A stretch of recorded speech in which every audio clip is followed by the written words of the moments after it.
What I'm about to tell you might save your life, just like switching those teacups saved mine. I was born Mark Isaiah Namak on a sweltering August day in 1947 in rural Georgia, about 30 miles outside Macon. My parents, James and Rosetta Namak, worked a small piece of land that had been in our family since Reconstruction. We grew cotton, corn, and enough vegetables to keep food on our table, though enough was a relative term when you're feeding 6 children on a sharecropper's income. Our house was a shotgun shack with walls so thin you could hear your neighbor's rooster crowing from 3 houses down. The floorboards creaked like old bones, and in winter, the wind would whistle through gaps in the wood like it was trying to tell us secrets. But Mama kept that house spotless, scrubbing those pine floors until they gleamed like honey, and hanging clean white curtains that she'd made from flour sacks. Man can be poor, Mama would say while hanging laundry on the line that stretched from our back porch to the old pecan tree, but he don't have to be dirty or lazy. You keep yourself clean, you work hard, and you treat people right, and you can hold your head up anywhere you go. Daddy was a quiet man with hands like leather and a back bent from years of following a mule through those Georgia fields. But every evening after supper, he'd sit on our front porch and tell us stories about his grandfather, who'd been born into slavery but lived to see his great-grandchildren graduate from college. Your great-granddaddy used to say that education was the one thing nobody could take away from you, Daddy would tell us, his voice carrying across the yard where fireflies danced between the corn stalks. He'd say, James, you could lose your land, your money, even your family, but what you got in your head belongs to you forever.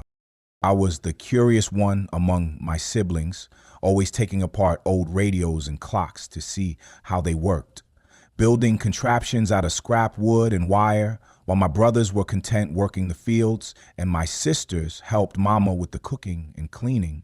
I was dreaming of machines and buildings and bridges that could span impossible distances. The boys got ideas above his station, I'd hear the church ladies whisper after Sunday service, like having dreams was some kind of sin that might spread to their own children. But Mama encouraged my curiosity. She'd save every penny she could to buy me books from the white folks' houses where she did washing. Chemistry books, mathematics textbooks, even old engineering manuals that she'd find in their trash. The good Lord gave you that brain for a reason, she'd say, watching me work on some new invention at our kitchen table. Don't let nobody tell you it ain't worth using. When I turned 16, my math teacher, Mrs. Washington, called my parents to school for a meeting. I thought I was in trouble, but instead she told them about scholarship opportunities for Negro students interested in engineering. Mark has the finest mathematical mind I've seen in 20 years of teaching, she told my parents. With the right education, he could build bridges, design buildings, maybe even work for NASA someday. NASA, the idea seemed as impossible as flying to the moon, which, come to think of it, they were actually planning to do around that time. I spent that summer working every job I could find to earn money for college applications. I picked peaches in the orchards outside town, cleaned stables for a white farmer who bred horses, and even helped my uncle's moonshine operation, though Mama never knew about that last one.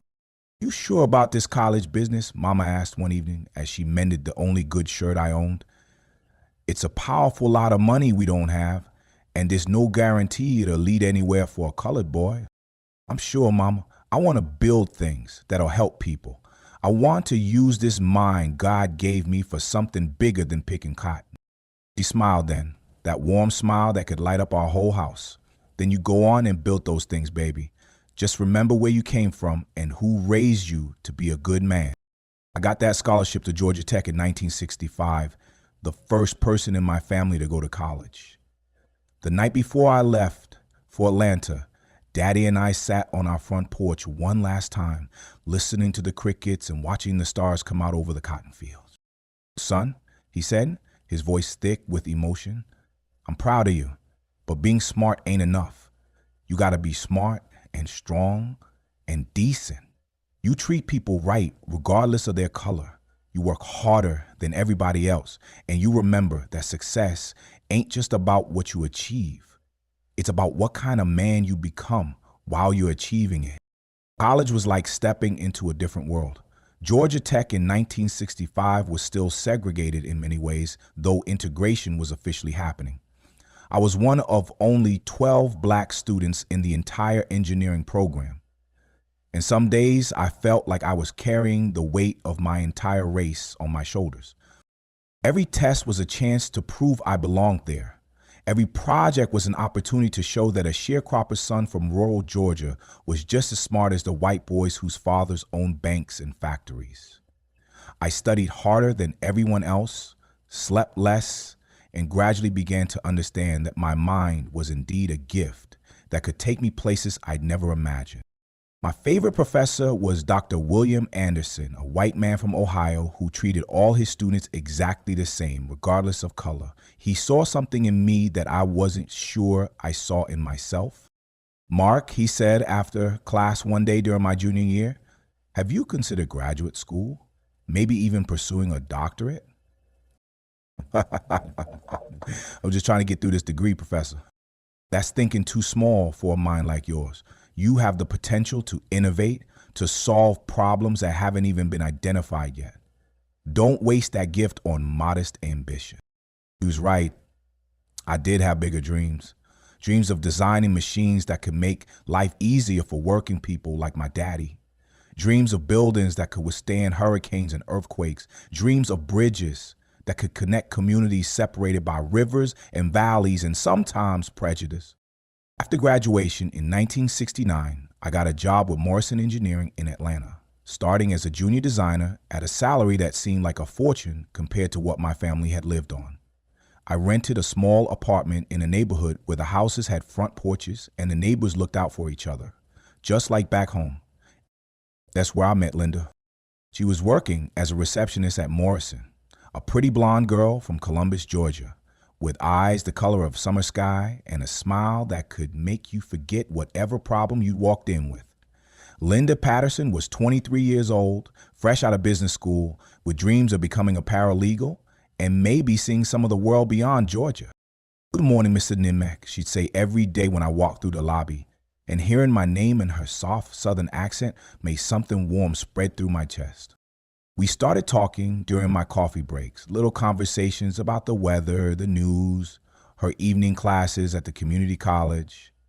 She was smart, ambitious, and seemed genuinely interested in my work.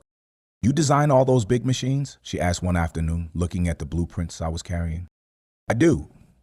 This one's for a textile mill in South Carolina. It'll process cotton 3 times faster than their current equipment while using half the power." "That's amazing. You're like an inventor making things that never existed before. Just an engineer trying to solve problems and make things work better."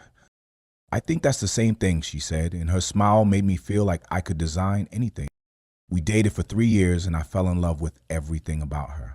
The way she'd hum while she worked, typing letters and filing documents with the same attention to detail she brought to everything else.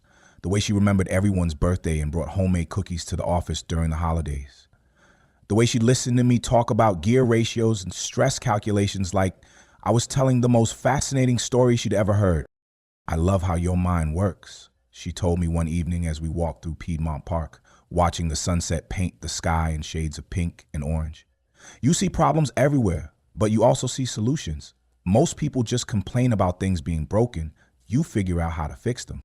"You make me want to be smarter," I said, taking her hand. "You make me want to build things that'll make you proud." "I'm already proud of you, Mike, prouder than you know." We got married in June of 1972 in a small ceremony at her family's church in Columbus. Her parents were polite but distant, clearly uncomfortable with their daughter marrying a black man. But Linda didn't seem to care what anyone thought. "I love you," she said on our wedding day, looking at me like I was the answer to every prayer she'd ever prayed. "I love your heart, your mind, your dreams. I can't wait to see what we build together." And build we did. We bought a modest house in a nice neighborhood where the schools were good and the lawns were well kept. I continued climbing the ranks at Morrison Engineering, working on bigger and more complex projects. Linda finished her paralegal degree and got a job at a prestigious law firm downtown, handling real estate closings and contract negotiations. By 1975, we were comfortable but not wealthy, happy but always planning for something better. Linda had a gift for seeing opportunities before other people noticed them. A piece of property that was undervalued, a neighborhood that was about to improve, an investment that would pay off in 5 years instead of 5 months. "We should buy that duplex on Maple Street," she said one evening over dinner, showing me a newspaper listing. "It needs work, but the bones are good, and that whole area is going to gentrify in the next decade." She was right, as usual. We bought the duplex, fixed it up ourselves on weekends, and rented it out for twice what we'd paid in mortgage payments. That success led to another property, then another, until we had a small but profitable real estate portfolio. "You're the engineering genius," Linda would say, "but I'm the one who figures out how to make money from your genius." She wasn't wrong. Linda had an instinct for business that complemented my technical skills perfectly. While I focused on solving engineering problems, she identified ways to turn those solutions into profits. By our 10th anniversary in 1982, we owned 6 rental properties, and I'd been promoted to chief design engineer at Morrison. We took a vacation to Europe that summer, Linda's first time outside the United States, and I watched her fall in love with the architecture, the history, the idea that there was a whole world beyond Georgia waiting to be explored. "I want to see everything," she said as we stood on the Eiffel Tower looking out over Paris. "I want to travel to every continent, eat food I can't pronounce, sleep in hotels that are older than America, and we'll do it," I said, pulling her close. "We'll see the whole world together." She kissed me then, right there on that observation deck with all of Paris spread out below us, and I felt like the luckiest man who'd ever lived. Looking back now, I wonder if that trip was when things started to change. Not immediately, but gradually, like a river slowly changing course over decades. Linda had seen what money could buy. Not just security, but experiences, freedom, the ability to live without limits. And maybe that's when she started thinking less about what we were building together and more about what she could have if she didn't have to share it. But I didn't see that then. All I saw was my beautiful, ambitious wife who made me want to be better, work harder, dream bigger. All I saw was the woman I planned to grow old with, the person I trusted with my life. I had no idea she was already calculating what my death might be worth. The golden years of our marriage lasted from about 1975 to 1995, and they felt like living in a dream I'd designed myself. Linda and I weren't just husband and wife. We were partners, conspirators, best friends, building an empire from nothing but hard work and shared ambition. Our house on Elm Street became the center of our social world. Linda loved to entertain, and she was brilliant at it. She planned dinner parties that brought together my engineering colleagues, her legal contacts, and the real estate investors we'd begun networking with. Our dining room table, a beautiful mahogany piece we bought at an estate sale, became the place where deals were struck, friendships were forged, and dreams were shared over Linda's famous cornbread and my supposedly perfect barbecue. "Mark can solve any engineering problem you throw at him," she'd tell our guests, her hand resting proudly on my arm. Last month, he figured out how to retrofit a 1,950S factory with modern automation equipment without compromising the building's structural integrity. The client said it was like watching magic. She made me feel like a genius, like everything I touched turned to gold, and maybe that's exactly what she was counting on. My growing confidence, making me more willing to take bigger risks, sign bigger insurance policies, trust her completely with our financial future. Our Sunday mornings became sacred ritual. We'd wake up late, make breakfast together, Linda's fluffy buttermilk pancakes and my scrambled eggs with cheese, and spread the Atlanta Constitution across our kitchen table.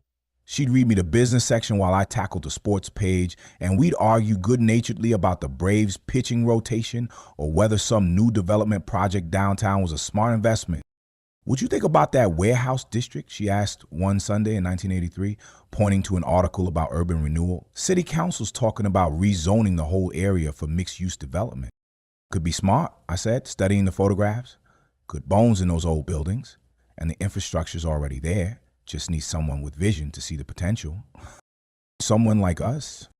That's how it always worked with Linda. She'd plant a seed of an idea, let me work through the engineering challenges in my head, and then we'd move forward as a unified team.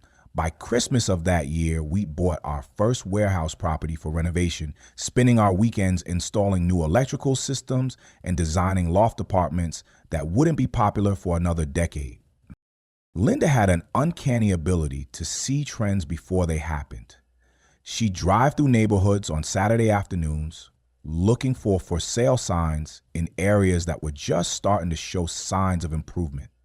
She'd research zoning changes and city planning documents, building relationships with planning commissioners and real estate agents who'd call her first when something interesting hit the market.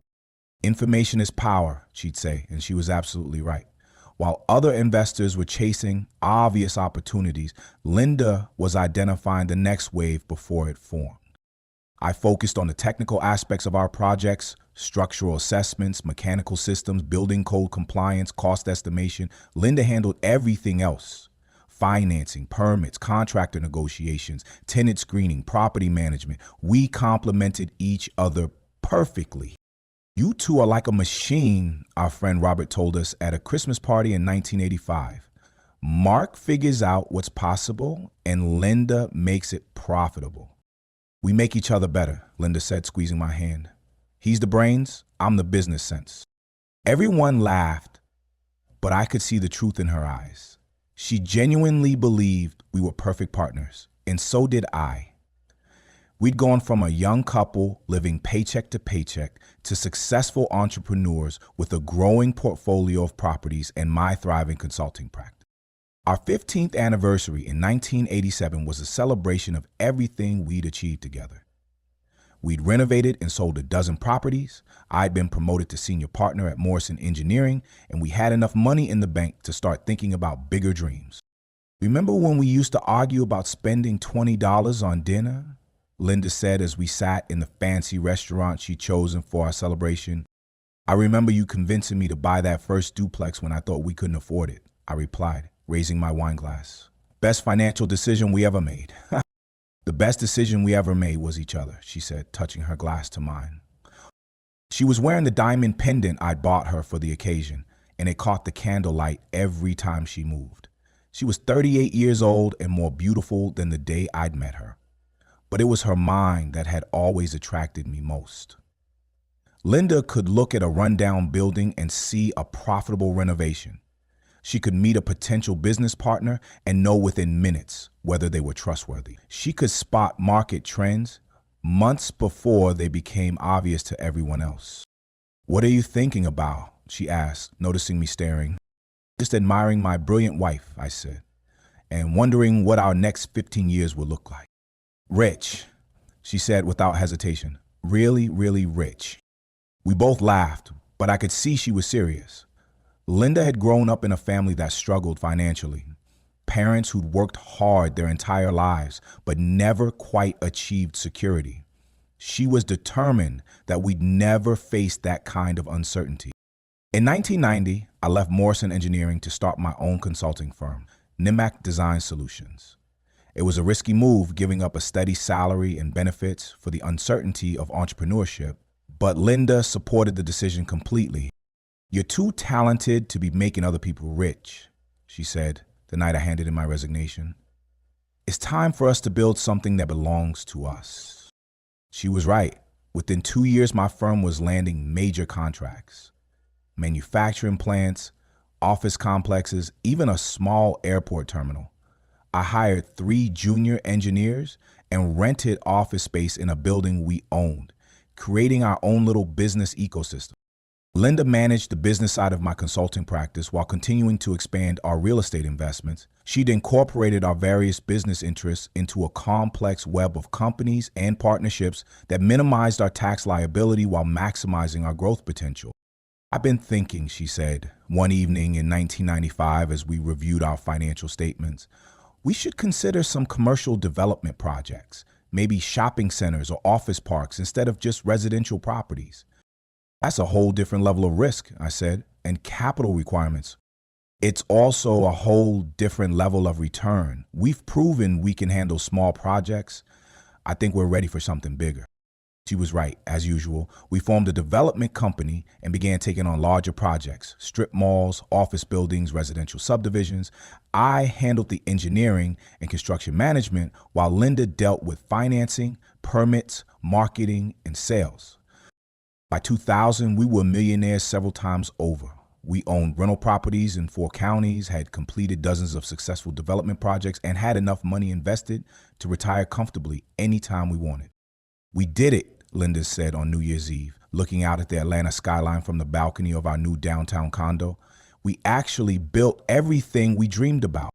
"We did more than I ever imagined possible," I said, pulling her close.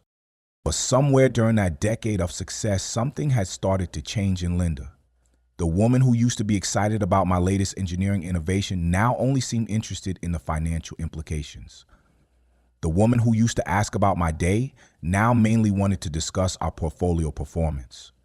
The woman who used to make love like she couldn't get enough of me now approached intimacy like another item on her business calendar.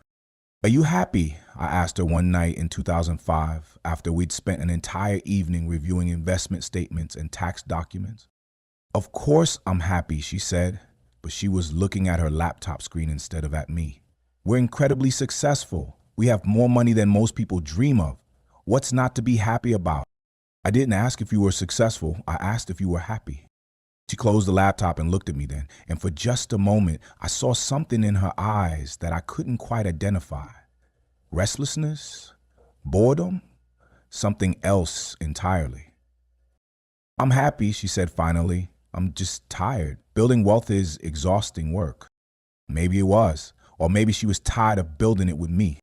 I started noticing small changes after that conversation.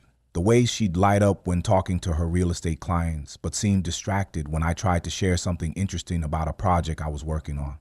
The way she'd spent hours researching new investment opportunities, but barely looked up when I entered the room. The way she'd become more interested in our bank statements than in our actual relationship. "We should update our estate planning," she said one evening in 2008, completely out of the blue. "Why? Are you planning on dying anytime soon?" "Don't be morbid, Mark. We're in our 60s now, and we have significant assets. We need to make sure everything's properly structured for tax purposes and asset protection." She was right, of course. We'd accumulated substantial wealth, and it made sense to have sophisticated estate planning. But something about the way she brought it up, the timing, the casual tone, it bothered me in a way I couldn't quite explain. We met with an estate planning attorney the following month. Linda had done extensive research as usual and came to the meeting with detailed questions about trust structures, tax implications, and asset protection strategies. "What about life insurance?" the lawyer asked. "Do you have adequate coverage?" "Mark has a small policy through his business," Linda said, "but nothing substantial. We've always figured our assets were our insurance." "That's not necessarily the best strategy for someone in your position," the attorney explained. "Life insurance can provide liquidity for estate taxes, immediate funds for the surviving spouse, and significant tax advantages if structured properly." Linda was taking notes like she was studying for a doctoral exam. "How much coverage would you recommend for someone with Mark's net worth and income level?" "For someone in Mr. Nimack's position, I'd suggest anywhere from $2 to $5 million. I nearly choked on my coffee. $5 million? That seems excessive. "Not when you consider your estate's value and potential tax implications," the lawyer said. "Plus, if something happened to you, Linda would need immediate access to significant funds while your estate goes through probate." Linda was nodding along like this all made perfect sense. "I think we should get quotes," she said. "It's worth exploring all our options." That night, she brought up the life insurance again. I know it seems like a lot of money, she said, but think of it as protecting everything we've built. If something happened to you, I'd want to be able to maintain our properties, continue our philanthropic giving, maybe even expand some of our projects in your memory. Her arguments were logical, even touching, and they made financial sense, which Linda's arguments always did. So I agreed to get the medical exams and apply for the policy. Getting a $3 million life insurance policy at age 61 required extensive medical testing, financial documentation, and background checks. Northwestern Mutual put me through every test imaginable: blood work, EKGs, stress tests, cognitive assessments, even interviews with my doctor and business associates. They're certainly thorough, I said to Linda after the insurance company's medical examiner spent 3 hours at our house. They have to be. $3 million is a lot of money. They want to make sure you're a good risk and likely to live a long time. The policy was approved 6 months later in early 2009. Linda was thrilled. Now, I don't have to worry about losing everything if something happens to you, she said, giving me a hug that felt somehow different than her usual embraces, tighter, more urgent, like she was already practicing being a widow. For the next 13 years, Linda was the perfect beneficiary. She made sure I took my medications regularly, encouraged me to exercise and eat healthy, and insisted we vacation somewhere warm every winter to escape the Atlanta stress. She scheduled my annual physicals and went with me to every appointment, taking notes and asking the doctors detailed questions about my health and longevity. We were around for a long time, she said, and I believed her. But looking back now, I wonder if she was just protecting her investment. The policy required annual health certifications to maintain full coverage. Every year, Linda would schedule my physical and make sure all the paperwork was submitted properly. She handled all communication with Northwestern Mutual, paid the premiums from our joint account, and kept meticulous records of everything. I don't want there to be any problems if something ever happens, she'd say. Insurance companies look for any excuse to deny claims. She was right about that too. Linda was right about almost everything when it came to money and planning and protecting our assets. She was smart, thorough, and always thinking 3 steps ahead. The problem was, I never considered that she might be thinking 3 steps ahead of me. 2 weeks ago, on a Tuesday morning that started like any other morning in our 39-year marriage, I made the mistake of sharing some routine information with my wife. Northwestern Mutual called yesterday, I told her over breakfast. They were updating their records and wanted to confirm that my policy is still in force. $3 million, full beneficiary designation to you, all premiums current through the end of the year. I'd meant it as just casual conversation, the kind of mundane financial update we'd shared thousands of times over the decades. But something in Linda's expression changed when I said those words. Her blue eyes focused in a way I'd never seen before, like a cat spotting a bird. 3 million, she repeated softly. I'd almost forgotten it was that much. She hadn't forgotten. Linda never forgot anything about money. But I didn't realize that then. I was still thinking of her as my loving wife who was simply pleased to know we were financially protected. I had no idea she was already planning my funeral. The first strange incident happened exactly 3 days after I'd mentioned the insurance policy to Linda. I woke up that Friday morning feeling like I'd been hit by a Mack truck, dizzy, nauseous, and so weak I could barely stand up long enough to brush my teeth. "You look terrible, honey," Linda said when she found me sitting on the edge of our bed trying to work up the energy to get dressed. She was already showered and dressed for work, looking crisp and professional in her navy blue suit. "Maybe you should stay home today." "I've got that presentation to the hospital board," I said, trying to shake off the fog in my head. "They're expecting the final engineering report on their new cardiac wing." "Your health is more important than any presentation. You're 77 years old, Mark. You need to start listening to your body when it's telling you to slow down." She was probably right. I had been pushing myself pretty hard lately, working on a complex renovation project for Grady Hospital while also managing 3 other consulting contracts. The stress of trying to prove I was still sharp at 77 might have been catching up with me. I called in sick and spent the day in bed sleeping fitfully and struggling with waves of nausea that reminded me of food poisoning I'd had years earlier. Linda brought me chicken broth and chamomile tea, checked on me every few hours, and seemed genuinely concerned about my welfare. "I think you should see Dr. Williams next week," she said that evening, sitting on the edge of our bed with her hand on my forehead. "This could be something serious." "I'm sure it's just a bug," I said. "I'll be fine in a day or two." And I was. By Sunday, I felt completely normal again. Whatever had knocked me down seemed to have passed through my system without leaving any lasting effects. The second incident happened the following Tuesday, exactly 1 week after I had mentioned the insurance policy. I was working in my home office, reviewing structural calculations for a shopping center project, when I suddenly felt like the room was spinning. Not dizzy exactly, but disoriented, like my inner equilibrium was completely off. "Linda," I called out, but my voice sounded strange to my own ears, thick and slurred like I had been drinking bourbon. She appeared in my doorway within seconds, almost like she'd been waiting nearby. "What's wrong?" I felt weird, lightheaded. Maybe I should lie down. "You are lying down, honey." Her voice was gentle, concerned, but something about her expression seemed off, like she was watching a performance she'd seen before. The episode passed within an hour, but it left me shaken. 2 strange incidents in a week seemed like more than coincidence, especially for someone who'd been healthy his entire adult life.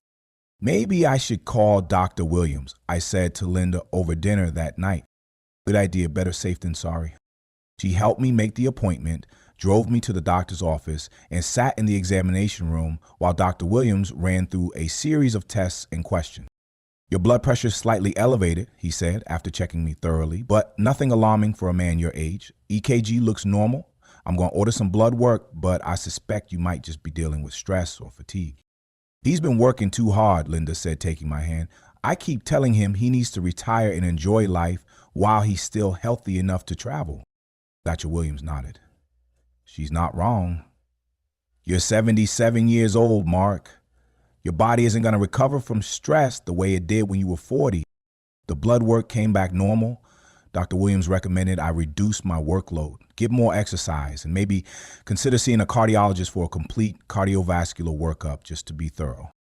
Heart disease is still the #1 killer of men your age," he explained. "Even if you feel fine most of the time, it's worth being proactive." Linda scheduled the cardiology appointment immediately. She seemed almost eager to get me to as many doctors as possible, which I attributed to her natural tendency to be thorough about everything that affected our lives. "I just want to make sure we catch anything early," she said. "Prevention is always better than treatment." The cardiologist found nothing wrong with my heart. In fact, Dr. Martinez said I was in remarkably good health for someone my age. "Whatever you've been doing, keep doing it," he said after reviewing my test results. "Your cardiovascular system looks like that of a man 15 years younger." I felt relieved and vindicated. Whatever had been causing my recent symptoms, it wasn't anything serious. Maybe Linda was right about the stress, or maybe I just had a couple of minor bugs that had coincidentally struck close together. But then the symptoms started happening more frequently and with a disturbing pattern. I was slow to recognize. Every Tuesday, like clockwork, I'd wake up feeling sick. Sometimes it was digestive issues, cramping, diarrhea, vomiting. Sometimes it was neurological, dizziness, confusion, slurred speech. Sometimes it was cardiovascular, racing heart, chest tightness, shortness of breath. But always on Tuesdays, and always severe enough to keep me home from work. "This is getting really concerning," Linda said after I'd had 4 Tuesday episodes in a row. "Maybe we should go back to Dr. Williams and demand more extensive testing." He ran every test he could think of. Everything came back normal. Normal doesn't explain why you keep getting sick every week. She had a point.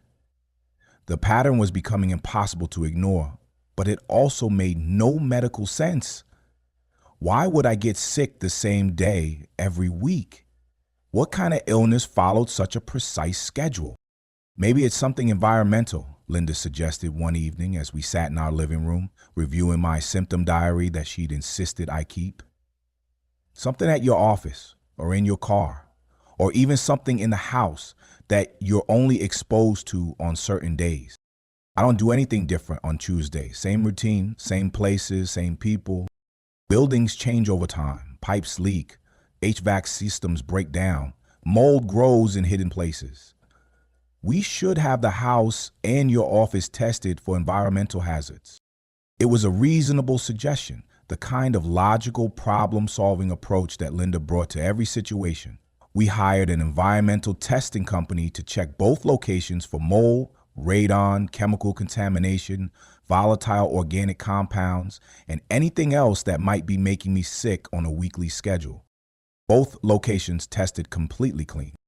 Well, that's good news, the technician said as he packed up his equipment.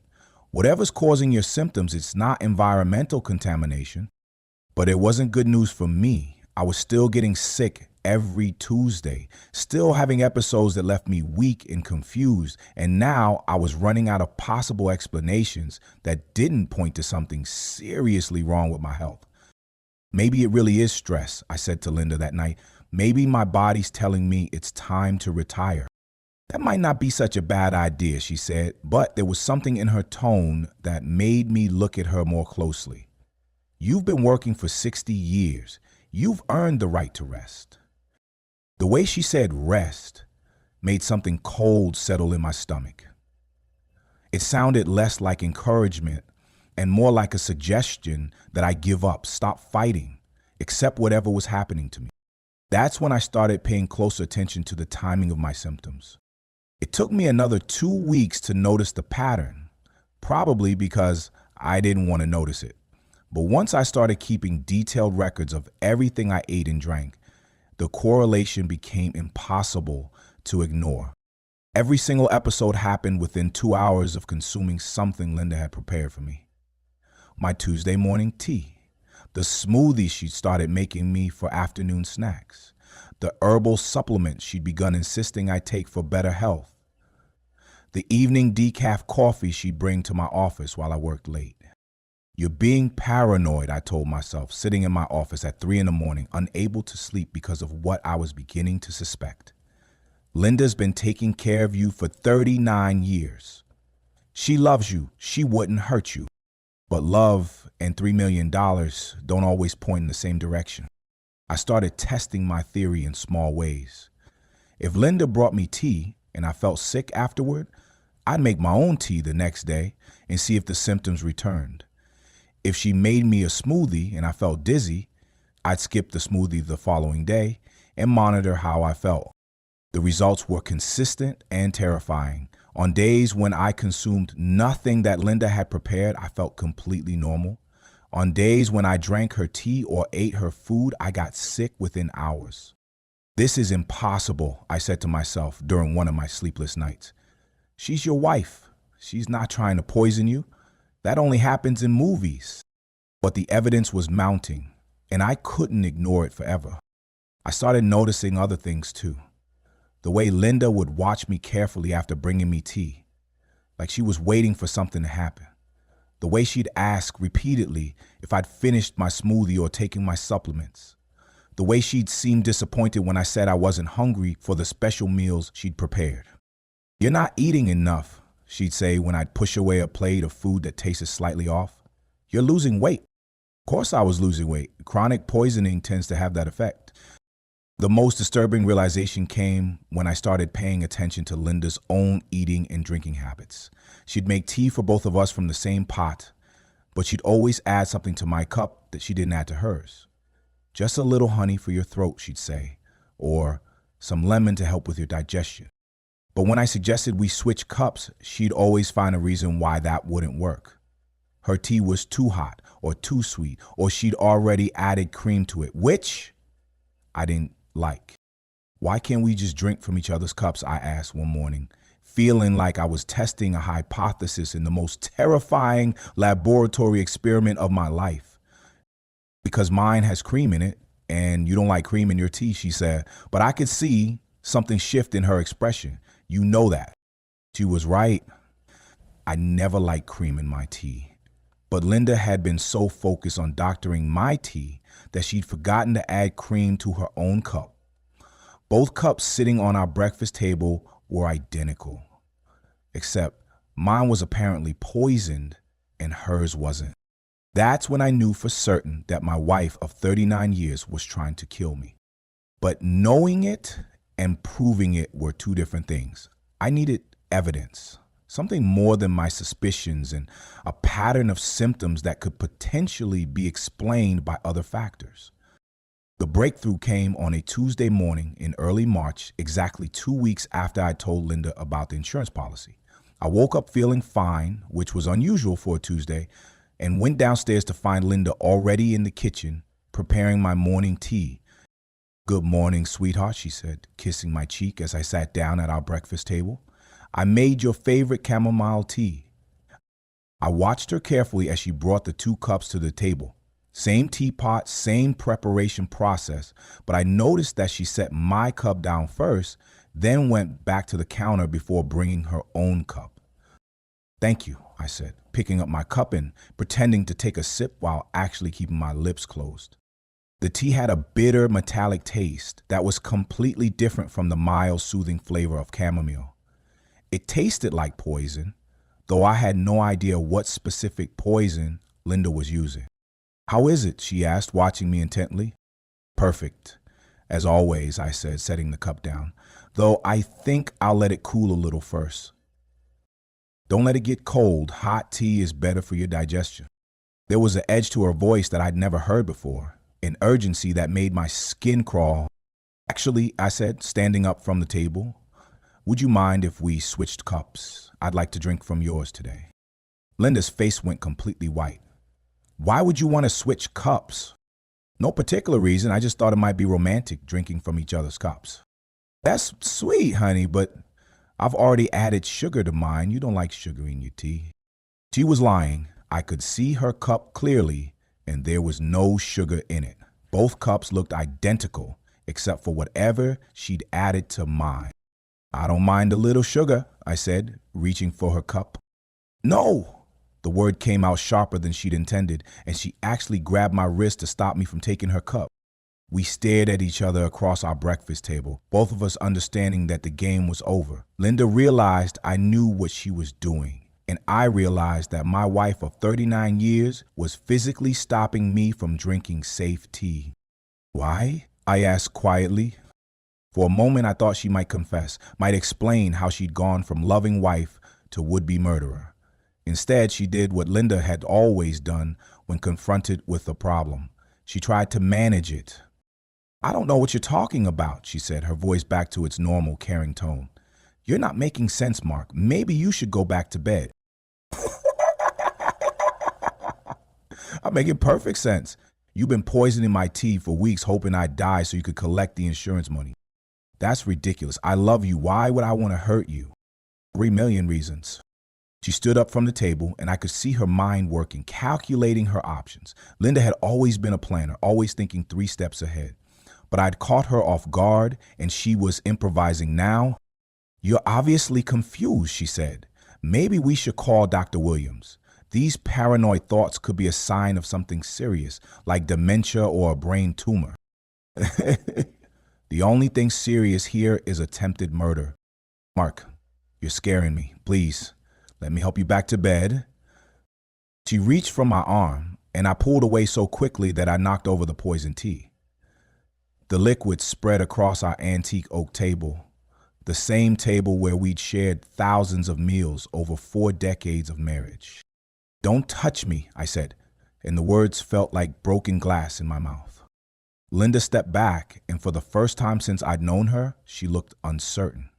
The confident woman who always had a plan, who always knew how to handle any situation, was finally facing a problem she couldn't solve with charm or manipulation. "I'm calling the police," I said. "And telling them what? That your wife made you tea? That you're having paranoid delusions about being poisoned?" She was right about one thing. Without concrete proof, it will be my word against hers. A 77-year-old man making wild accusations against his devoted wife who'd been caring for him through recent health problems. But I had been documenting everything. I had photos of the different looking teacups. I had a detailed log of my symptoms and their correlation with consuming things Linda had prepared. And most importantly, I had her reaction when I tried to switch our cups. "I have evidence," I said. Linda's eyes flicked around the kitchen, taking inventory of what I might have recorded or documented. "You have suspicions and coincidences. That's not evidence. And then you won't mind drinking from my cup to prove the tea is safe." We stared at each other again, and I could see the exact moment when Linda realized she was trapped. She could drink the poisoned tea and risk killing herself, or refuse and essentially confess to attempted murder. She chose a third option that I should have seen coming. "Mark," she said, her voice suddenly soft and broken, "you're right. I'm so sorry. I never meant for it to go this far." And just like that, after 39 years of marriage, my wife confessed to trying to murder me. The words hung in the air between us like smoke from a house fire that had finally burned down to nothing. "I never meant for it to go this far." As if slowly poisoning your husband was something you could accidentally take too far, like overcooking dinner or staying out too late with friends. Linda sat back down at our breakfast table, suddenly looking every one of her 68 years. The confident, calculating woman who'd been methodically planning my death was gone, replaced by someone who looked small and tired and defeated. "How long?" I asked, my voice surprisingly steady considering my hands were shaking like autumn leaves. 8 weeks, she whispered, "since the day you told me about the insurance policy." 8 weeks? 2 full months of my wife waking up every morning and deciding to poison me. 2 months of her making my tea, preparing my food, bringing me drinks, all while slowly killing me with each loving gesture. "What were you using?" "Thallium." The word came out like a confession in church. Small amounts mixed into your tea, your smoothies, sometimes your food. Not enough to kill you quickly, just enough to make you sick gradually until your organs started failing. Thallium. I'd heard of it but didn't know much about the specifics. Where did you get it? "Online. It's easier than you think if you know where to look. Sold as rat poison in some countries, but you can order it from chemical supply companies if you have the right permits." She was talking like we were discussing a recipe, calm and matter of fact. "I researched it for months before I started using it." Months. She'd been planning this for months. Researching methods, ordering supplies, calculating dosages. While I'd been working on engineering projects and planning our retirement travels, my wife had been planning my murder. Why? That was the only question that really mattered. Linda looked up at me then, and I saw something in her eyes I'd never seen before. Not the cold calculation I'd glimpsed earlier, but something worse. Complete indifference. "Because I'm tired, Mark. I'm tired of being married to you, tired of this life, tired of pretending I'm happy when I haven't been happy in years. I'm 68 years old. How many good years do I have left? 5? 10? I don't want to spend them taking care of an aging husband who's going to need more and more help as time goes on." The honesty was more brutal than the poison.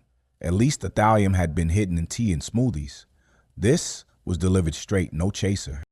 "You could have just divorced me and split everything 50/50, walk away with half of what we've built when I could have it all." She shook her head. "I've worked too hard for too long to settle for half." "So you decided murder was a better option?" "I decided that if you died of what appeared to be natural causes, organ failure, heart problems, whatever, I could start over with enough money to do whatever I wanted for the rest of my life.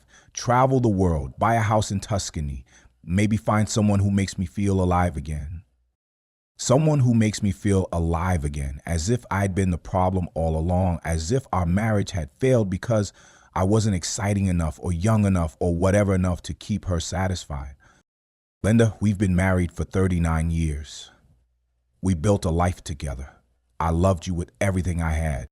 I know you did, and I love you too for a while.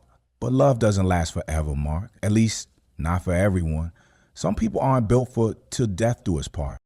The casual way she said it, like love was a magazine subscription that she decided to cancel, made something snap inside me.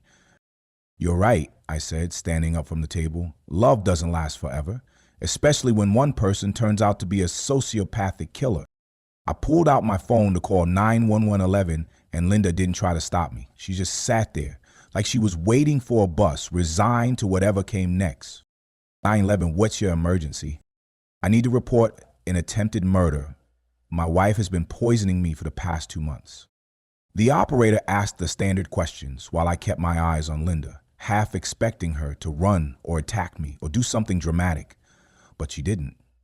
She just sat there, occasionally touching her wedding ring, the ring I'd placed on her finger 39 years ago when we promised to love each other through everything. Are you in immediate danger, sir? I looked at Linda, this woman who'd shared my bed for nearly 4 decades while planning to put me in the ground. No, I said, I don't think I am anymore. The police arrived within 15 minutes. 2 officers, a middle-aged man named Detective Rodriguez and a younger woman named Officer Chen. They looked skeptical when I explained the situation, like they'd responded to a lot of domestic disputes involving elderly couples and paranoid accusations. Sir, Detective Rodriguez said, these are very serious allegations. Do you have any evidence to support your claims? I showed them my symptom diary, the photos of the different tea preparations, the correlation between my illness and consuming things Linda had prepared. I also showed them the cup of poisoned tea, which was still sitting on our table, and Linda's cup, which was identical except for the bitter metallic taste. Ma'am, Officer Chen said to Linda, do you have anything to say about these accusations? Linda looked up at them with those blue eyes that had captivated me 4 decades ago. I tried to kill my husband, she said simply. I've been putting thallium in his food and drinks for 8 weeks, hoping he'd die so I could collect his life insurance. The officers exchanged glances. In their line of work, they probably didn't get many suspects who confessed immediately and provided detailed explanations of their crime. Ma'am, I need to advise you of your rights, Detective Rodriguez said, and proceeded to read Linda the Miranda warning while I sat in my own kitchen listening to my wife get arrested for attempted murder. They took her away in handcuffs 20 minutes later. As the police car pulled out of our driveway, I realized I was alone in the house where Linda had tried to kill me. The house where every meal, every cup of tea, every gesture of domestic care had potentially been an attempt on my life. I called my lawyer first, then my doctor to arrange emergency blood testing for thallium, then our insurance company to put a hold on any potential claims. Linda had been right about one thing. I was good at solving problems, methodically, even when the problem was surviving my wife's murder attempt. My daughter Sarah called that evening. News travels fast in our social circle, and someone had already told her about Linda's arrest. Dad, oh my God, what happened? I just heard Linda was arrested for trying to kill me, I finished. It's true, baby girl. She's been poisoning me for months. Sarah started crying then, soft, heartbroken sobs that nearly destroyed me. How could she do this? How could Mom try to hurt you? I don't know, sweetheart. I honestly don't know. I'm coming home. David and I are getting on a plane tonight. You don't need to. Yes, I do. Don't argue with me, Dad. Family shows up when family needs them. She was right about that. Over the next few days, as news of Linda's arrest spread through our community, I learned exactly who my real family was. Sarah and her husband David flew in from Seattle and stayed for a week. My son Michael called every day from Denver, offering to take time off work to be with me. My grandchildren sent cards and called to tell me they loved me. Our friends split into camps almost immediately. Some rallied around me, bringing food and offering support and expressing shock that Linda could have done such a thing. Others seemed to think I must have done something to provoke her, as if there was any provocation that would justify attempted murder. A few simply disappeared from our lives entirely, apparently deciding that our toxic marriage was too complicated and disturbing to deal with. I keep thinking about all the times she cooked for you, my longtime friend Robert said one evening as we sat on my back deck. All the times she brought you tea or made you smoothies. How do you get past knowing that any of those could have been the one that killed you? You don't get past it, I said. You just learn to live with it. because that's what I was doing. Learning to live with the knowledge that love isn't always real, that trust can be catastrophically misplaced, and that the person who knows you best is also the person most capable of destroying you completely. The toxicology results came back 3 days later, confirming significant levels of thallium in my system. Dr. Williams called me personally with the results.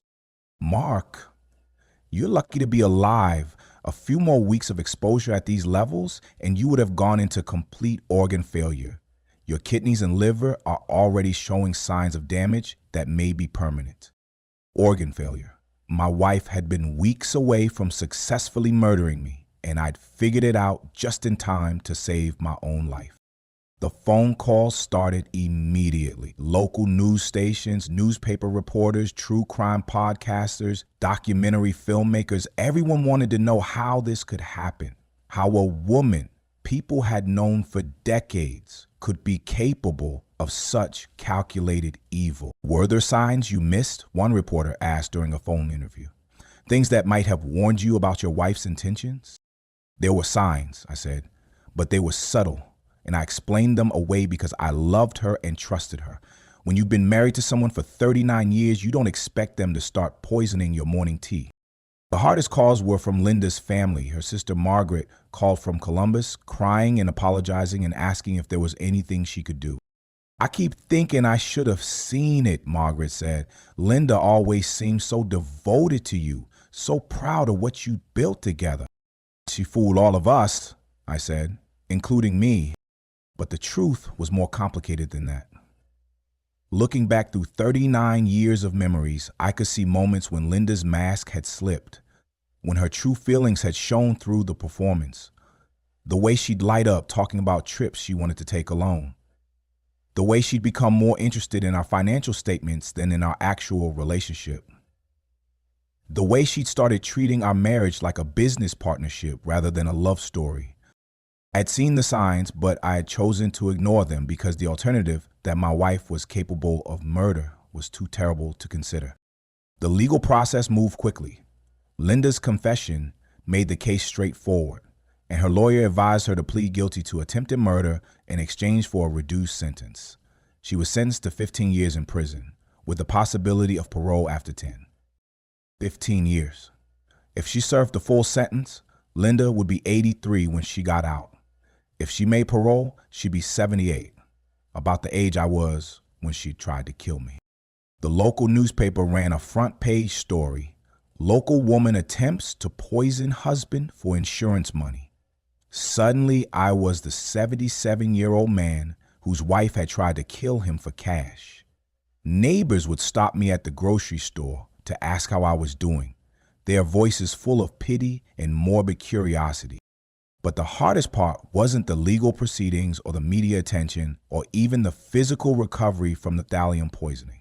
The hardest part was going through 39 years of memories and trying to figure out which parts had been real. Had Linda ever really loved me? Or had I been a means to an end from the very beginning, a successful man who could provide her with the financial security and social status she craved? When had she stopped seeing me as her husband and started seeing me as an obstacle to her freedom? I'd probably never know the answers to those questions. Linda had been smart enough to maintain her performance for decades. Maybe she'd started out loving me and gradually grown to resent me. Maybe she'd been calculating from day one. Maybe the truth was somewhere in between. Either way, the result was the same. I'd spent 39 years building a life with someone who was ultimately willing to kill me for money. The divorce was finalized while Linda was in prison. I kept the house and most of our assets, since attempted murder tends to void any claims a spouse might have to marital property. Linda's lawyer tried to argue that she was entitled to half of everything we built together, but it's hard to make that case when your client confessed to trying to poison the other party. 3 months after Linda's sentencing, I was sitting in my kitchen, the same kitchen where she'd served me poisoned tea, when I realized I felt something I hadn't felt in years: relief. Not happiness exactly. The betrayal was too deep and the trauma too fresh for anything resembling happiness, but relief that I no longer had to pretend our marriage was something it wasn't. relief that I could trust my instincts again, relief that I was free from someone who'd been planning my death while sharing my bed. Linda had tried to kill me for $3 million, but in the end, she'd given me something much more valuable, the truth about who she really was. And the truth, however painful, was better than living a lie that could have killed me. The first month after Linda's arrest was the longest month of my life, and that's saying something for a man who'd lived through 77 years of ups and downs. The physical effects of the thallium poisoning were manageable with medical treatment, but the emotional aftermath felt like trying to navigate through quicksand while blindfolded. Every morning, I'd wake up in our bed, my bed now, and for just a moment, I'd forget what had happened. I'd reach for Linda's side of the mattress or listen for the sound of her making coffee downstairs, and then reality would hit me like a sledgehammer to the chest.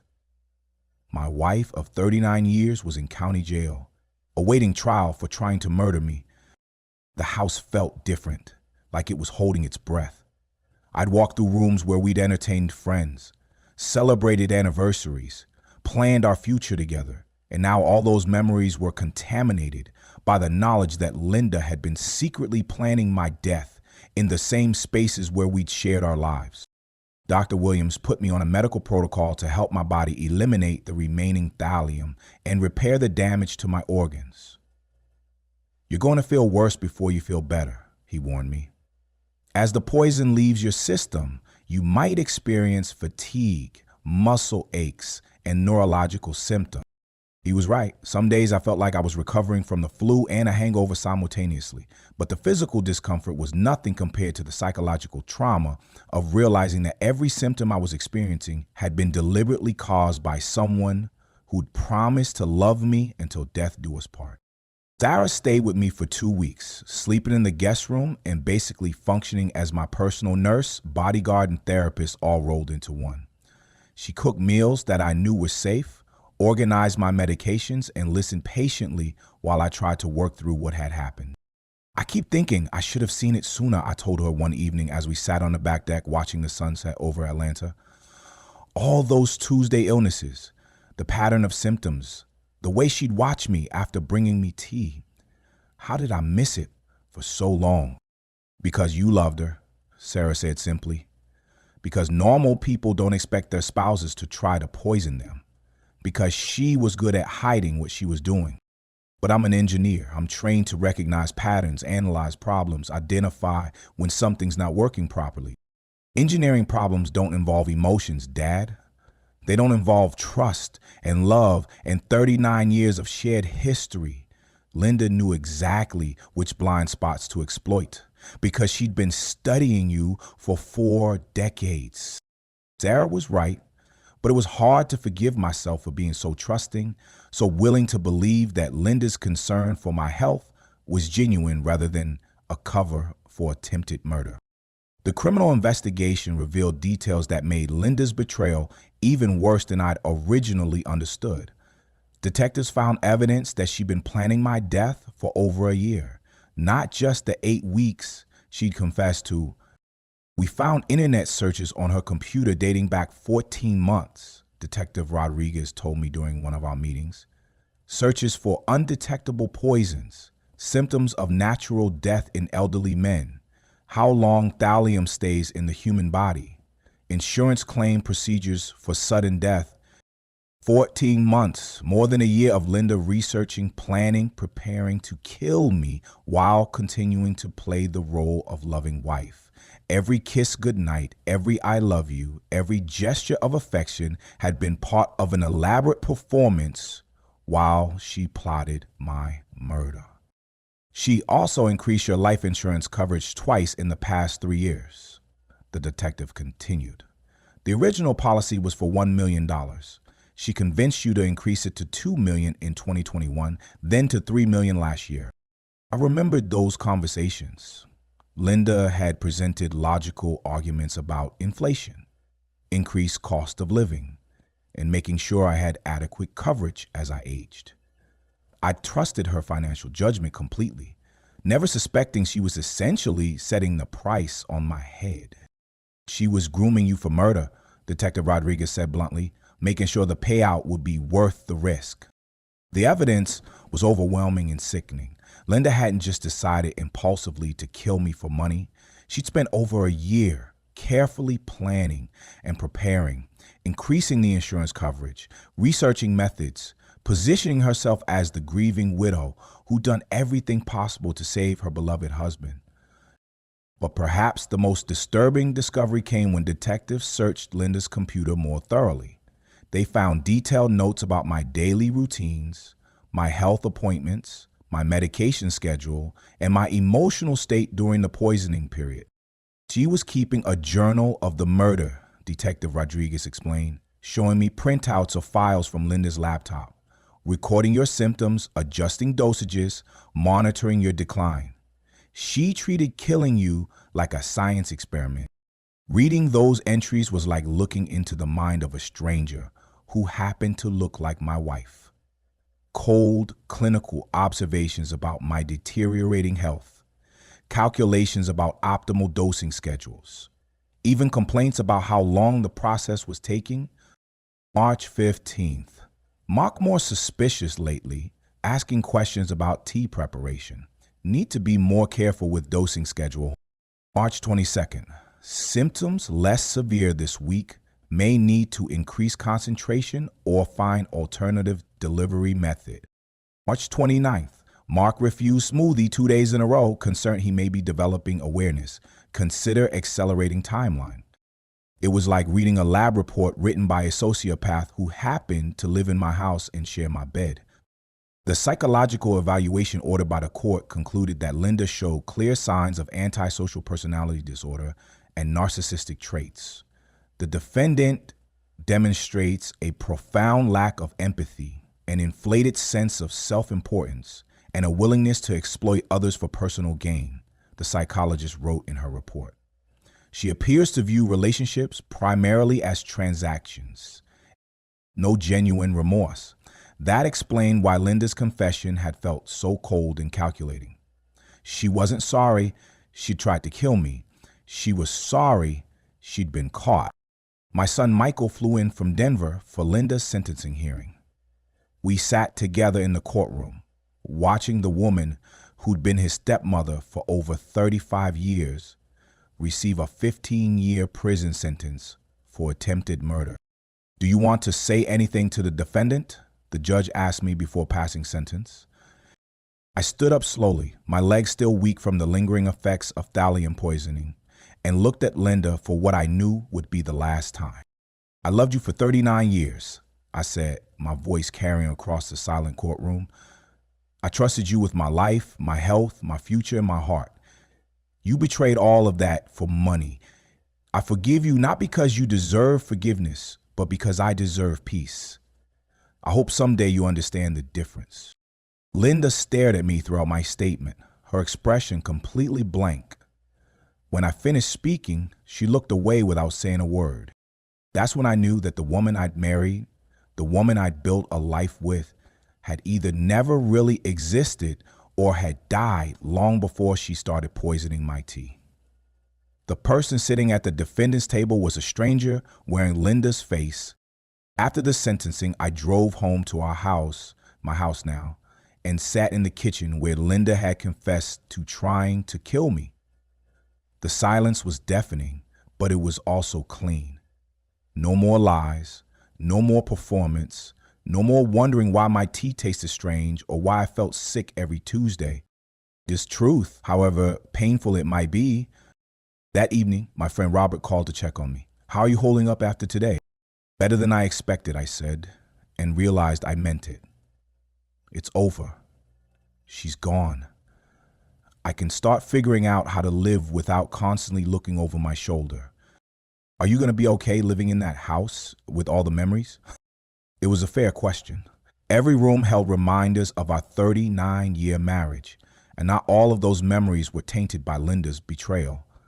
We'd had good times, real moments of connection and joy, even if Linda's feelings hadn't been as genuine as I'd believed. "I'm going to redecorate," I said. "New furniture, new paint, maybe even some structural changes. Turn it into something that's completely mine instead of ours." That's probably smart. Fresh start and all that. Fresh start. At 77 years old, having survived attempted murder by the person I trusted most in the world, I was getting a fresh start, whether I wanted one or not. The question was, what was I going to do with it? 6 months after Linda's sentencing, I was sitting in my lawyer's office when he asked me a question that changed everything.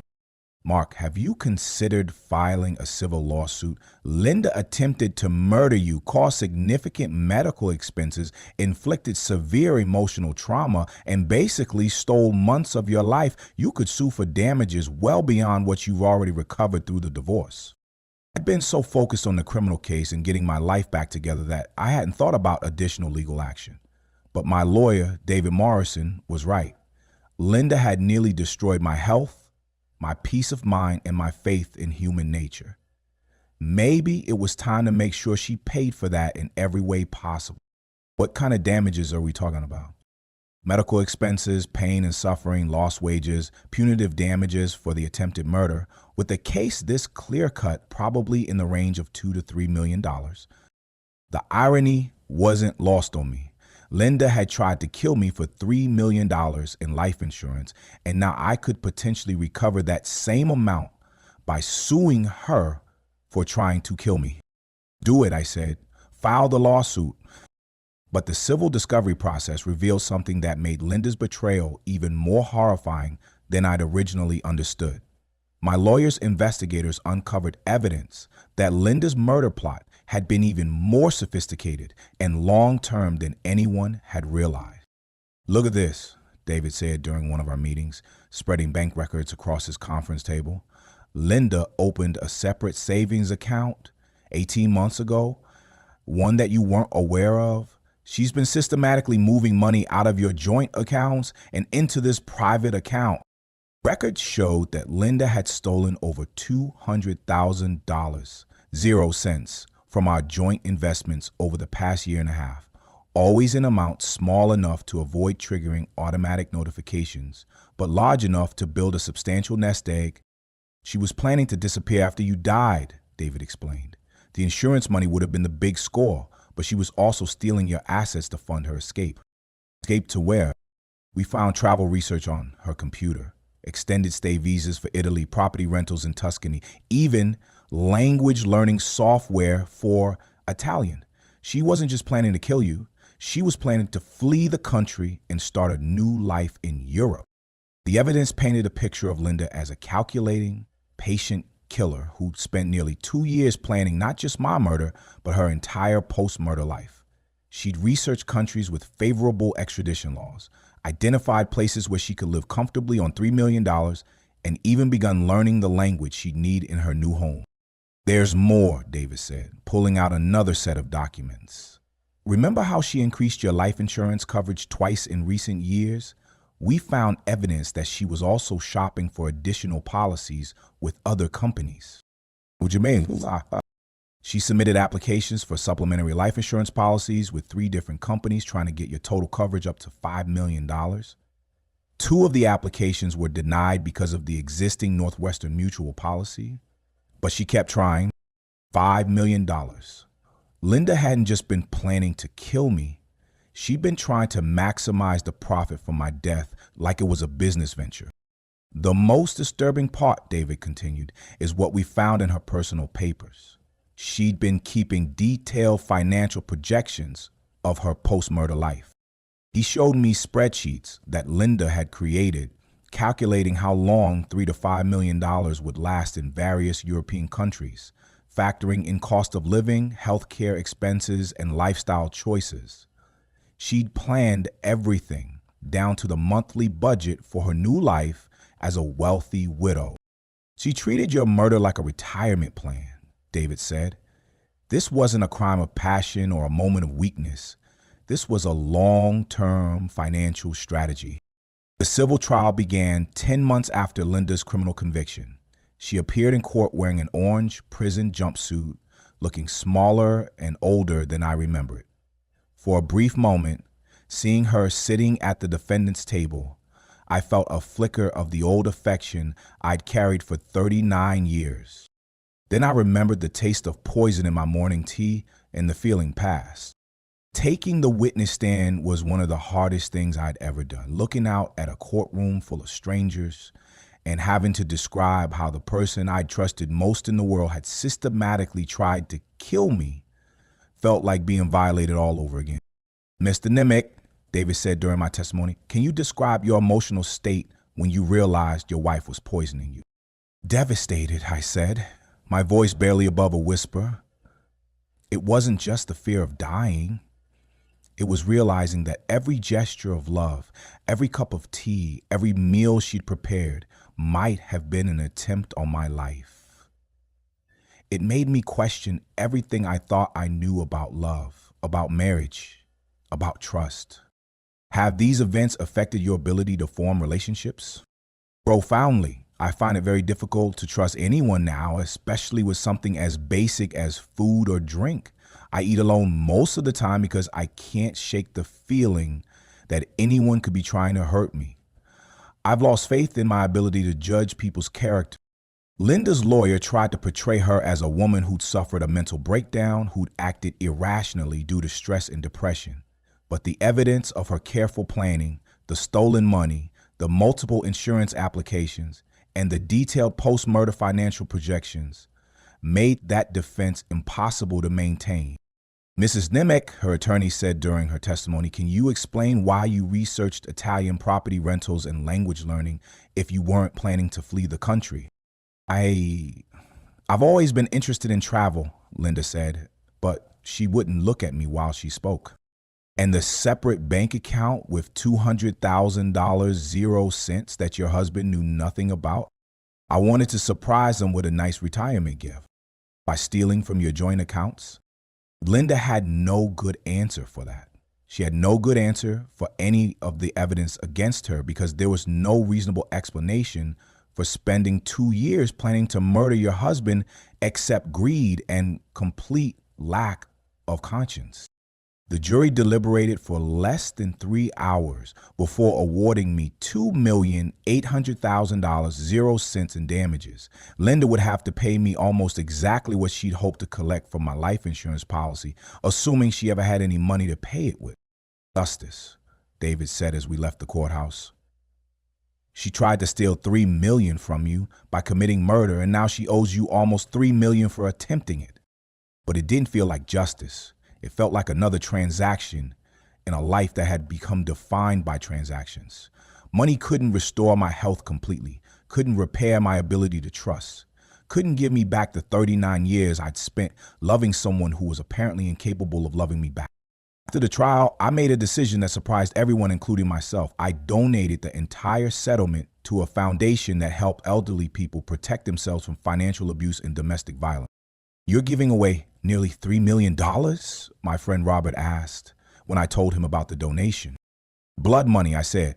I don't want anything that came from Linda's attempt to kill me. Let it do some good for other people instead. The donation made national news. Poison victim donate settlement to charity. And suddenly I was getting calls from reporters, documentarians, and advocacy groups who wanted me to share my story publicly. Your case highlights a growing problem, one journalist explained. Elder abuse, especially financial abuse and domestic violence against older men. Would you consider speaking publicly about your experience? I thought about it for weeks. Part of me wanted to retreat from public attention, to live quietly and try to forget what had happened. But another part of me thought about other elderly men and women who might be in similar situations, who might be trusting people who were planning to hurt them. So I started speaking at conferences about elder abuse, financial crimes, and domestic violence. I told my story to law enforcement groups, medical professionals, senior citizen organizations, and anyone else who would listen. Not because I enjoyed reliving the trauma, but because I hoped it might help someone else recognize the warning signs before it was too late. Trust your instincts, I tell audiences. If something feels wrong, investigate it. Don't assume that love protects you from betrayal, because sometimes the person who claims to love you is the one you need protection from most. Pay attention to patterns, I'd continue. If you're getting sick regularly and there's no medical explanation, consider whether someone might be causing your illness. If your spouse is unusually interested in your insurance policies or estate planning, ask yourself why. And remember, real love shows up when times are difficult. Fake love disappears when you become inconvenient. The speaking engagements led to consulting work with insurance companies on preventing spousal murder cases, collaboration with police departments on investigating suspected poisoning cases, and helping design safety protocols for people who suspected they were being harmed by family members. You've turned your trauma into purpose, my therapist, Dr. Rebecca Walsh, told me during one of our sessions. That's a remarkable form of healing. She was right. Helping other people gave me a sense of meaning I hadn't expected to find after Linda's betrayal. It didn't erase what had happened, but it gave significance to my survival. One letter I received made all the public speaking worthwhile. A woman named Patricia wrote to me from Phoenix. Your presentation at the senior center probably saved my life. My husband had been making me sick for months, and I thought it was just old age. After hearing your story, I had myself tested for poison. He was using antifreeze. I'm alive because you had the courage to share what happened to you. Letters like Patricia's reminded me why I continued speaking publicly about my experience, even though it meant reliving the trauma over and over again. If my pain could prevent someone else's death, then Linda's betrayal served a purpose beyond the destruction she'd intended. The hardest part of finding peace wasn't forgiving Linda. I'm not sure I'll ever completely forgive her for what she did. The hardest part was forgiving myself for not seeing it sooner, for trusting so completely that I nearly died because of it.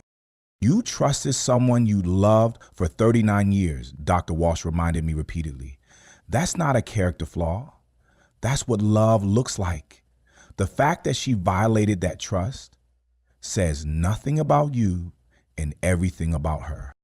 Learning to live with that truth, that I'd done nothing wrong by loving and trusting my wife, took longer than recovering from the thallium poisoning. But eventually, I began to understand that Linda's betrayal was about her choices, not my failures. 2 years after her conviction, Linda wrote me a letter from prison. It was the first communication I'd received from her since the day of her arrest. Mark, the letter began, I know you probably don't want to hear from me, but I needed to try to explain. I never stopped caring about you, but I stopped caring about our life together. I felt trapped, like I was just waiting to die, and the insurance money seemed like freedom. I know that doesn't excuse what I did, but I want you to know that hurting you was never the goal. I just wanted a different life. I read the letter twice, then burned it in my fireplace. Because even in her apology, Linda was still making it about her wants, her feelings, her need for a different life. She was still the same selfish person who decided my death was an acceptable price for her freedom.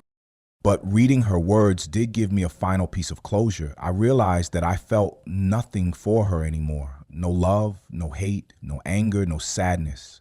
Just a kind of empty recognition that she'd existed in my life and now she didn't.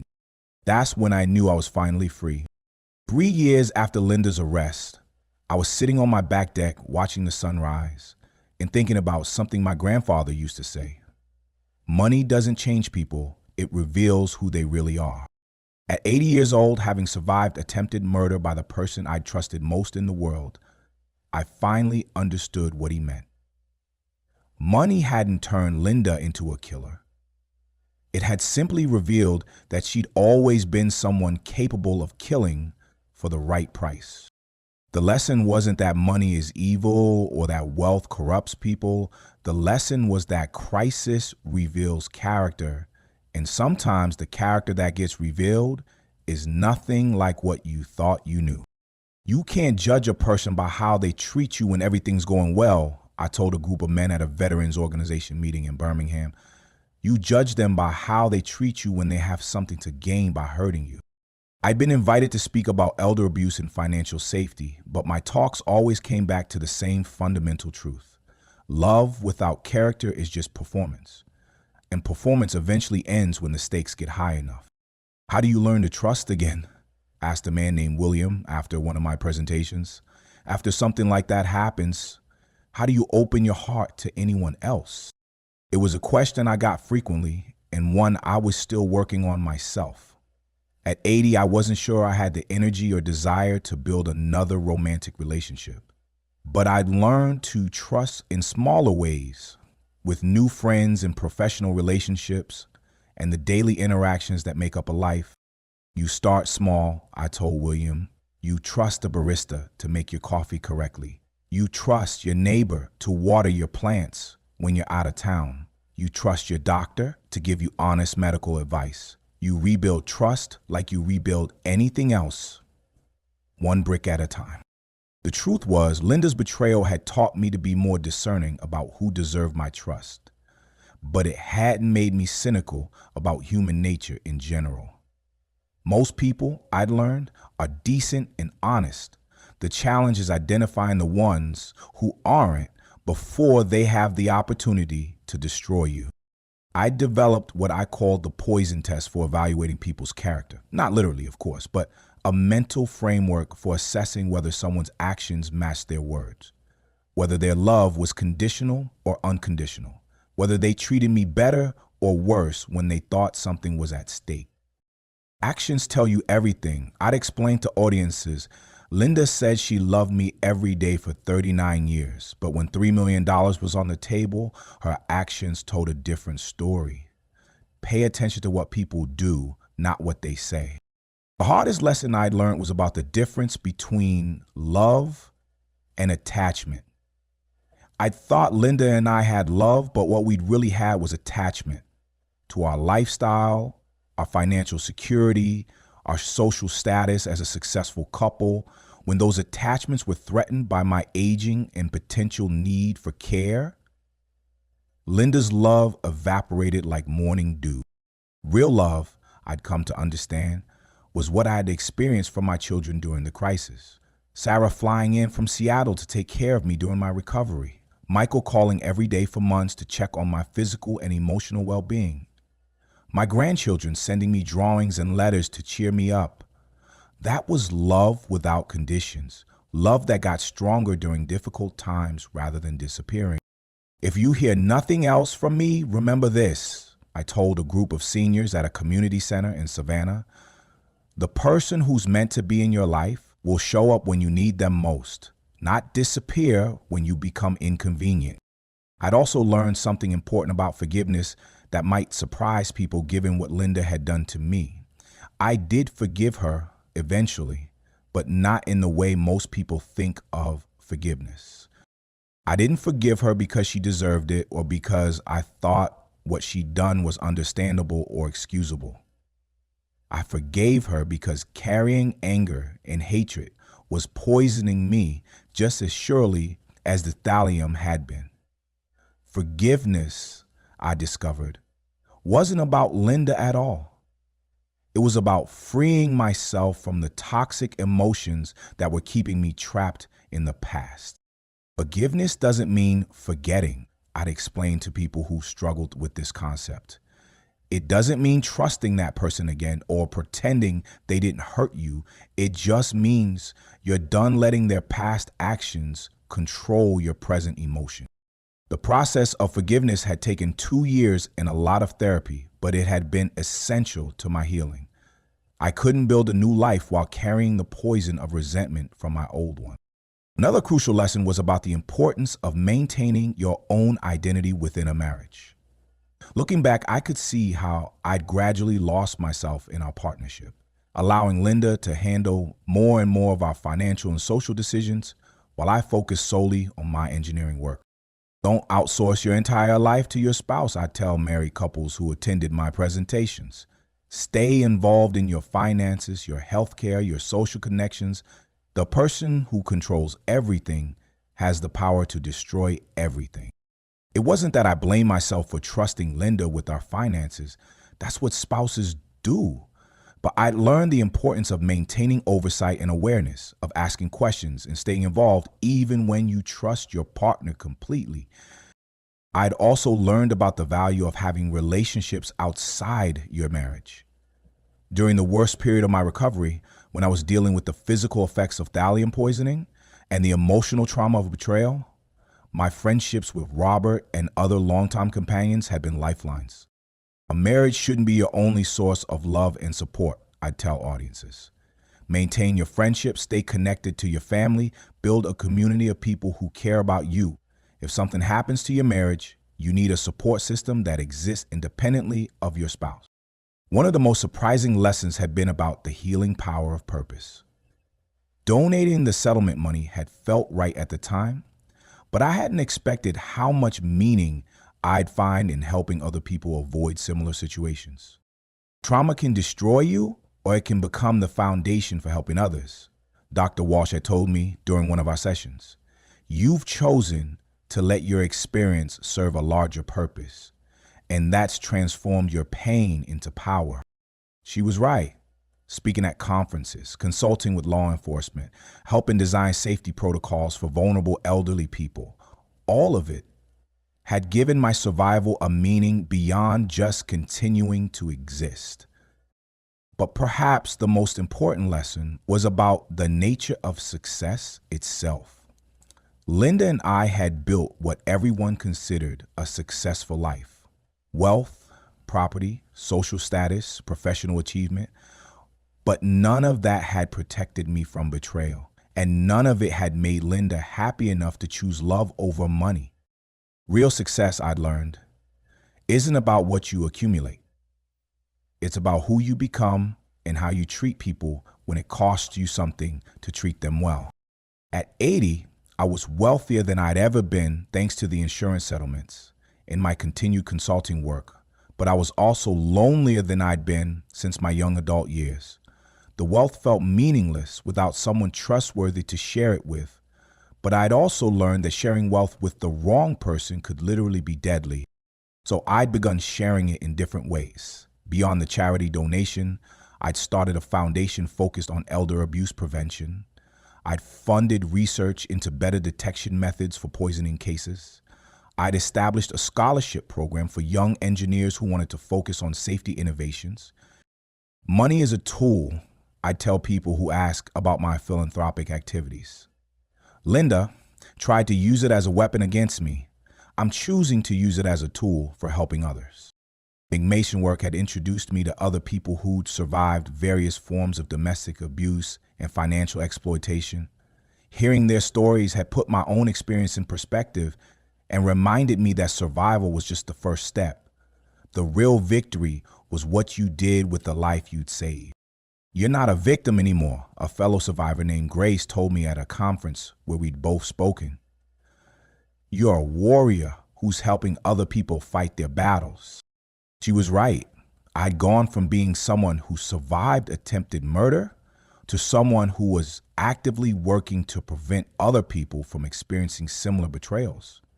That transformation had given my life a meaning and purpose that I'd never felt during all my years of professional success. If I could go back and change things, would I? Would I choose never to have married Linda, never to have experienced that kind of devastating betrayal? The answer surprised me. No.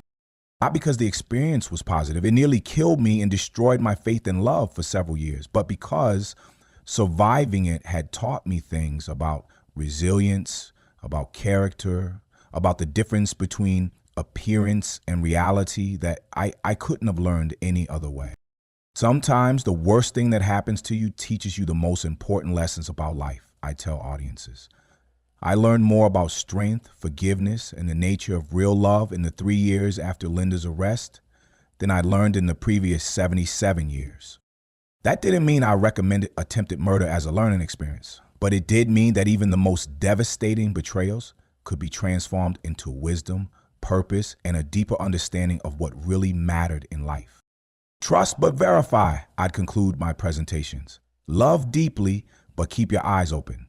Build wealth, but remember that character is the only thing that's truly valuable. And never, ever take for granted the people who show up for you when showing up is difficult. At 80, I was still learning, still growing, still discovering new things about resilience and redemption. Linda's poison had nearly killed my body, but surviving it had somehow brought my spirit back to life in ways I never expected. And that, I'd learned, was the most powerful kind of transformation possible. This morning, like every morning for the past 3 years, I made my own tea. Same white ceramic mug with the blue flowers. I kept it as a reminder of how close I came to dying. Same chamomile blend, same ritual of sitting on my back deck and watching the sun come up over Atlanta. But now when I taste it, I taste safety. I taste freedom. I taste the simple pleasure of drinking something I know won't kill me. It's a small thing, making your own tea. Most people take it for granted, but when you've survived attempted murder by poisoning, every safe sip feels like a victory. Yesterday was Linda's parole hearing. She was denied again, which means she'll serve at least 3 more years in prison. I didn't attend the hearing, didn't submit a victim impact statement, didn't involve myself in the process at all. Not because I've forgotten what she did, but because I finally reached a place where her fate doesn't define my peace. My phone rang around lunchtime. A reporter wanting my reaction to the parole denial. How do you feel knowing your ex-wife will remain in prison? She asked. I feel grateful to be alive, I said.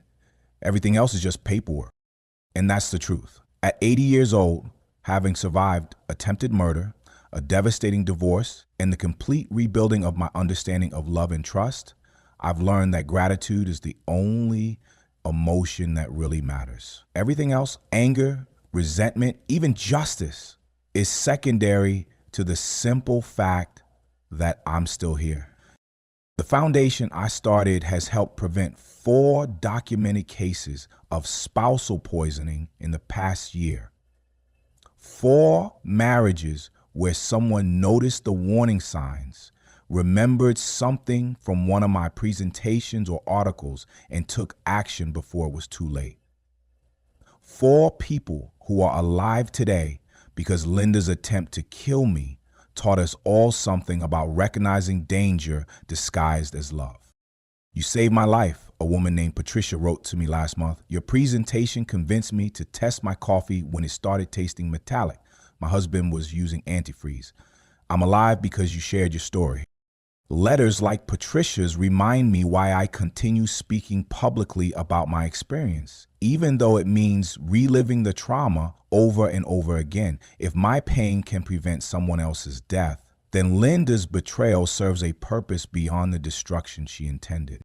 Next week, I'm flying to Seattle to attend my granddaughter's wedding. Sarah's daughter, Emma, is marrying a young man named David who reminds me of myself at that age, hardworking, honest, completely devoted to the woman he loves.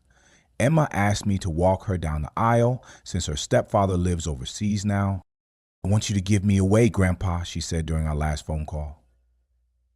You're the best example I know of what real love looks like. Not because of how you love Grandma Linda, but because of how you love yourself enough to survive when she stopped loving you. Because the idea that my 24-year-old granddaughter sees me as an example of strength rather than victimhood fills me with a pride I didn't know was possible. Linda tried to end my story with poison, but instead, she started a new chapter that includes the next generation understanding the difference between real love and performance. I've been thinking about dating again, something I never thought I'd consider at 80.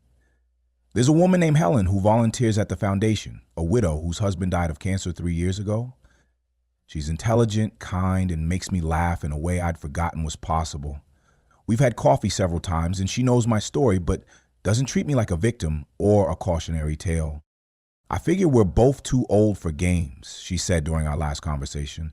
If we're going to spend time together, it should be because we genuinely enjoy each other's company, not because we're afraid of being alone. I appreciate her straightforward approach to companionship. No drama, no hidden agendas, no discussions of insurance policies or inheritance planning. Just 2 people who've survived their share of heartbreak and might enjoy sharing whatever time they have left. The house feels different now. I've remodeled the kitchen completely, replaced all the dishes and cookware, even changed the paint colors throughout. I couldn't stand looking at the table where Linda had served me poisoned tea, or using the cups where she'd measured out my death. Creating a new environment helped me reclaim the space and make it truly mine again. My friend Robert often asks if I miss being married. 39 years is a long time to share your life with someone, he says. Don't you feel lonely? Sometimes I do feel lonely, but I've learned the difference between being alone and being lonely. And I've discovered that being alone is infinitely better than being with someone who wishes you were dead. I miss being married to someone who actually loved me, I tell him. I don't miss being married to someone who was planning to kill me for money. The truth is, I'm not the same man who trusted blindly and loved without reservation. That man died in the kitchen where Linda confessed to poisoning me. The man who survived is more cautious, more aware, more selective about who gets access to his heart and his life. But he's also more grateful, more purposeful, more committed to helping others avoid the mistakes that nearly cost him everything. If this story hit home with you, I want you to remember something. The people who truly love you will show up when you need them most, not disappear when you become inconvenient. Pay attention to actions, not words. Trust your instincts when something feels wrong, and never, ever let anyone convince you that your life is worth less than their comfort or financial gain. Share your own experience in the comments if you feel moved to do so. Tell a brother who needs to hear that survival is possible, that betrayal doesn't have to break you, that love can be real even when it turns out to be fake. And remember, we rise above together, one safe cup of tea at a time.